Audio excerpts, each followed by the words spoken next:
নিয়োগ দুর্নীতি মামলায় কিছুদিন আগে জামিন পেয়েছেন কুন্তল ঘোষ। এবার নিয়োগ দুর্নীতি মামলায় কলকাতা হাইকোর্ট থেকে জামিন পেলেন অয়ন শীল। মূলত পুর নিয়োগের ওএমআর শিট তৈরির বরাত পেত অয়নের সংস্থা। শিক্ষক নিয়োগ দুর্নীতির তদন্তে নেমে তার সঙ্গে সঙ্গে পুর নিয়োগ দুর্নীতির যোগসাজশ পায় ইডি। তারপরে গ্রেফতার করা হয় অয়ন শীলকে। উল্লেখ্য, গত 20 মার্চ নিয়োগ দুর্নীতি মামলায় অয়নকে গ্রেফতার করে ইডি। সেই মামলায় জামিনের আবেদন জানিয়েছিলেন অয়ন শীল। এবার সেই মামলায় শর্ত সাপেক্ষে জামিন মঞ্জুর করলেন বিচারপতি শুভ্রা ঘোষ। 10 লাখ টাকার ব্যক্তিগত বন্ডে জামিন মঞ্জুর করেছেন বিচারপতি। পাসপোর্ট জমা রাখতে হবে তাকে, মোবাইল নম্বর বদল করা যাবে না, ট্রায়াল কোর্টের এলাকার বাইরে যেতে পারবেন না, নিয়মিত বিচার পর্বে আদালতে হাজিরা দিতে হবে, তদন্তের সহযোগিতা করতে হবে। তবে পুর নিয়োগ দুর্নীতির মামলায় সিবিআই যে চার্জশিট দিয়েছিল সেখানে মূল অভিযুক্ত হিসেবে অয়ন শীলের নামই উল্লেখ করা হয়। অয়ন শীল রাজ্যের বিভিন্ন পুরসভায় নিয়োগের ওএমআর শিট বানানোর বরাত পেতেন। সেখানেই জালিয়াতি করার অভিযোগ রয়েছে তার বিরুদ্ধে। এজেন্টের মাধ্যমে প্রার্থীদের থেকে হাজার হাজার টাকা নিতেন অয়ন শীল। তার বাড়ি থেকে নিয়োগ সংক্রান্ত ওএমআর উদ্ধার করেছিল ইডি। কিছুদিন আগে ইডির মামলায় হাইকোর্ট থেকে জামিন পাওয়া শান্তনু বন্দ্যোপাধ্যায়ের অত্যন্ত ঘনিষ্ঠ ছিলেন এই অয়ন শীল। যদিও সিবিআই এর মামলায় এখনো জামিন পাননি অয়ন। নিয়োগ দুর্নীতি মামলায় কিছুদিন আগে জামিন পেয়েছেন অর্পিতা মুখোপাধ্যায়। যদিও এখনো জেলেই রয়েছেন প্রাক্তন শিক্ষামন্ত্রী পার্থ চট্টোপাধ্যায়। আমাদের প্রতিনিধি মানস নস্কর কি প্রতিবেদন তুলে ধরেছেন, আসুন শুনি। নিয়োগ দুর্নীতির মামলায় এবার কলকাতা হাইকোর্ট থেকে জামিন পেলেন অয়ন শীল। 2023 সালের 20 মার্চ ইডি অর্থাৎ এনফোর্সমেন্ট ডিরেক্টরেটের হাতে গ্রেপ্তার হয়েছিলেন অয়ন শীল। রাজ্যের শিক্ষক নিয়োগ দুর্নীতির মামলা তদন্ত করতে গিয়ে ইডির নজরে আসে যে রাজ্যের অন্তত 16টি পুরসভায় নিয়োগের ক্ষেত্রে বিপুল দুর্নীতি করা হয়েছে এবং সেই দুর্নীতিতে এই অয়ন শীল নামে এই ব্যক্তি একেবারে প্রত্যক্ষভাবে যুক্ত। অয়ন শীল বিভিন্ন পুরসভায় যে নিয়োগের জন্য যে পরীক্ষা হতো সেই পরীক্ষা ওএমআর শিট বানানোর বরাত পেতেন এবং সেখানেই সেই ওএমআর শিটের জালিয়াতের মধ্যে দিয়েই তিনি বিভিন্ন চাকরি প্রার্থীর থেকে বিপুল টাকা আদায় করতেন চাকরির প্রতিশ্রুতি দিয়ে, এবং সেই টাকা বিভিন্ন এজেন্টের মাধ্যমে তার হাতে আসতো, এমনটাই ইডির তরফে দাবি করা হয়। এবং 2023 সালের 20 মার্চ ইডি জালে ধরা পড়েছিল অয়ন শীল। তারপরে কলকাতা হাইকোর্টের দ্বারস্থ হয়েছিল জামিনের আবেদন নিয়ে অয়ন শীল। সেই আবেদন বেশ কিছুদিন ধরে শুনানি হয়। বিচারপতি শুভ্রা ঘোষ আস্তার জামিন মঞ্জুর করেছেন। তবে জামিনের বেশ কিছু শর্ত আরোপ করা হয়েছে। 10 লক্ষ টাকার ব্যক্তিগত বন্ড জমা রাখতে বলা হয়েছে আদালতে। এছাড়া পাসপোর্ট জমা রাখতে হবে, বিদেশে যেতে পারবেন না, মোবাইল নম্বর ঘন ঘন পরিবর্তন করা যাবে না তদন্তকারী আধিকারিকদের অনুমতি ছাড়া। এছাড়াও নিম্ন আদালতের যে এখতিয়ার সেই এখতিয়ারের বাইরে যেতে পারবেন না, নিম্ন আদালতের বিচার পর্বে তাকে নিয়মিত হাজিরা দিতে হবে, এরকম একাধিক শর্ত আরোপ করা হয়েছে আদালতের তরফে।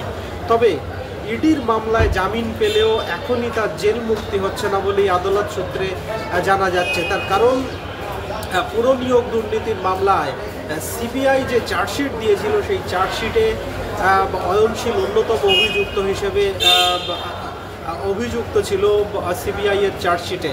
সেখানে সিবিআই এর তরফে দাবি করা হয়েছিল যে রাজ্যের অন্তত 16টি পুরসভায় এজেন্টের মাধ্যমে ওএমআর শিট জালিয়াতির সঙ্গে যুক্ত ছিলেন অয়ন শীল। একজন প্রার্থীর থেকে 50,000 টাকার বেশি নেওয়া হতো এবং সেই টাকা বিভিন্ন হাত মারফত এজেন্টের মারফত অয়ন শীলের হাতে পৌঁছাতো। সেই ঘটনায় সিবিআই এর সেই মামলা এখনও বিচারাধীন রয়েছে। অন্যদিকে কয়েকদিন আগেই তদন্ত করতে গিয়ে প্রাথমিক শিক্ষক নিয়োগ দুর্নীতিতেও অয়ন শীল যুক্ত রয়েছে দাবি করে সিবিআই তাকে আলাদা করে গ্রেপ্তার করেছে। ফলে এই মুহূর্তে অয়ন শীল ইডির মামলায় জামিন পেলেও সিবিআই এর মামলা যেহেতু তার বিরুদ্ধে বিচারাধীন রয়েছে, ফলে এখনই তার জেল মুক্তি হচ্ছে না বলে আদালত সূত্রে জানা যাচ্ছে। প্রসঙ্গত বেশ কয়েকদিন আগেই বিচারপতি শুভ্রা ঘোষের ইজলাস থেকেই একে একে জামিন পেয়েছেন একাধিক ব্যক্তি। প্রথমে কুন্তল ঘোষ, পরে শান্তনু বন্দ্যোপাধ্যায়, তার আগে মানিক ভট্টাচার্য প্রাথমিক শিক্ষক নিয়োগ দুর্নীতিতে জামিন পেয়েছেন। কুন্তল ঘোষ এবং শান্তনু বন্দ্যোপাধ্যায় এই দুজনও প্রাথমিক শিক্ষক নিয়োগ দুর্নীতিতে জামিন পেয়েছিলেন। তারপরেই আজকে জামিন পেলেন অয়নশীল, যাকে মূলত শিক্ষক নিয়োগ দুর্নীতির মামলা তদন্ত করতে গিয়েই পুরো নিয়োগ দুর্নীতি সংক্রান্ত মামলায় গ্রেপ্তার করেছিল ইডি বা এনফোর্সমেন্ট ডিরেক্টরেট। সেই মামলায় আজকে জামিন পেয়েছেন অয়নশীল, তবে তার বিরুদ্ধে এখনও সিবিআইয়ের মামলা রয়েছে, ফলে তার এখনই জামিন জেল মুক্তি হচ্ছে না বলে আমরা আদালত সূত্রে জানতে পারছি। আজকে বিচারপতি শুভ্রা ঘোষ অয়নশীলের জামিন মঞ্জুর করেছেন, তবে একাধিক শর্ত আরোপ করা হয়েছে। সেই শর্ত সাপেক্ষেই তার জামিন মঞ্জুর করা হয়েছে। তবে সিবিআইয়ের পুরো নিয়োগ দুর্নীতিতে সিবিআইয়ের মামলার পাশাপাশি প্রাথমিক শিক্ষক নিয়োগ দুর্নীতিতেও নাম জড়িয়েছে অয়নশীলের, এবং সেই মামলায় সিবিআই তদন্ত করছে। বর্তমানে সেই মামলা বিচারাধীন রয়েছে অয়নশীলের নামে, ফলে এখনই তার জেল মুক্তি হচ্ছে না বলে আমরা আদালত সূত্রে জানতে পারছি। নিয়োগ দুর্নীতি মামলায় কিছুদিন আগে জামিন পেয়েছেন কুন্তল ঘোষ। এবার নিয়োগ দুর্নীতি মামলায় কলকাতা হাইকোর্ট থেকে জামিন পেলেন অয়নশীল। মূলত পুরো নিয়োগের ওএমআর শিট তৈরির বরাত পেত অয়নের সংস্থা। শিক্ষক নিয়োগ দুর্নীতির তদন্তে নেমে তার সঙ্গে সঙ্গে পুরো নিয়োগ দুর্নীতি যোগসাজশ পায় ইডি। তারপরেই গ্রেফতার করা হয়েছিল অয়নশীলকে। উল্লেখ্য, গত 20 মার্চ নিয়োগ দুর্নীতি মামলায় অয়নকে গ্রেফতার করে ইডি। সেই মামলায় জামিনের আবেদন জানিয়েছিলেন অয়নশীল। এবার সেই মামলার শর্ত সাপেক্ষে জামিন মঞ্জুর করেছেন বিচারপতি শুভ্রা ঘোষ। 10 লাখ টাকার ব্যক্তিগত বন্ডে জামিন মঞ্জুর করেছেন বিচারপতি।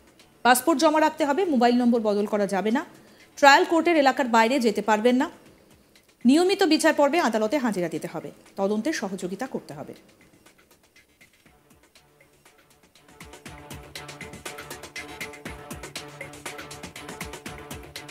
তবে পুরো নিয়োগ দুর্নীতির মামলায় সিবিআই যে চার্জশিট দিয়েছিল সেখানে মূল অভিযুক্ত হিসেবে অয়নশীলের নামে উল্লেখ করা হয়। অয়নশীল রাজ্যের বিভিন্ন পুরসভায় নিয়োগের ওএমআর শিট বানানোর বরাত পেতেন, সেখানেই জালিয়াতি করার অভিযোগ রয়েছে তার বিরুদ্ধে। এজেন্টের মাধ্যমে প্রার্থীদের থেকে হাজার হাজার টাকা নিতেন অয়নশীল। তার বাড়ি থেকে নিয়োগ সংক্রান্ত ওএমআর শিট উদ্ধার করেছিল ইডি।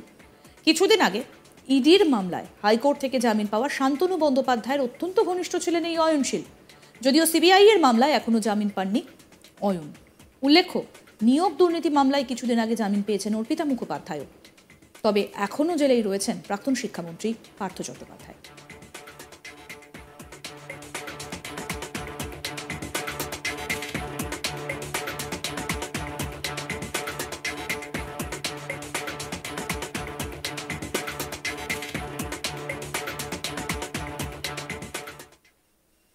আরও আপডেট পেতে দেখতে থাকুন আজ তাক বাংলা, সাবস্ক্রাইব করুন।